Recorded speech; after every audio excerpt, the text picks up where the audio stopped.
আমরা মাহফিলে আসছি আজকের কুমিল্লাতে। এখন কুমিল্লাতে আসার পরে দেখি এগুলো আমাদের জন্য ব্যবস্থা করে রাখছে।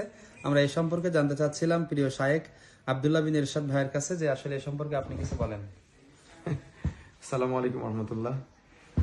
মানুষ কতটা অধঃপতনের মধ্যে আছে আজকে, যে আলেমুলামারা এটা নিষেধ করবে, সে আলেমুলামারা আজকে এই জর্দা বা বিড়ি এগুলোর সাথে সম্পৃক্ত, যার কারণে আমাদের বিভিন্ন মাহফিলে গেলে দেখতে পাই যে হুজুরদের জন্য আলাদা করে জর্দা রেখে দেয়।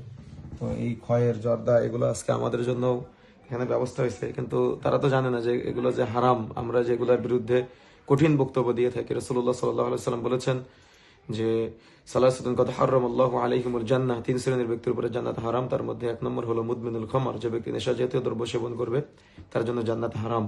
রাসূলুল্লাহ সাল্লাল্লাহু আলাইহি সাল্লাম বলছেন লা ইয়াদখুলুল জান্নাতা মুদমিনুল খামর, যে ব্যক্তি নেশা জাতীয় দ্রব্য সেবন করবে সে জান্নাতে প্রবেশ করবে না। এরকম বহু এটার অপকারিতা আছে ইসলামে এবং শরীয়তের দিক দিয়ে এবং জাগতিক বিষয়, কিন্তু এটা জানার পরেও অনেক আলেম ওলামারা এটাকে মাকরু বলে। মাকরু মানে হলো অপছন্দনীয়। তো আমি একজন আলেম হয়ে, আমি রাহবার হয়ে আমি যদি অপছন্দনীয় কাজ করি তো সমাজের মানুষ কি করবে? এই জন্য জাহালত আজকে কতদূর পর্যন্ত পৌঁছে গিয়েছে এটা আপনারা দেখলেই বুঝতে পারবেন।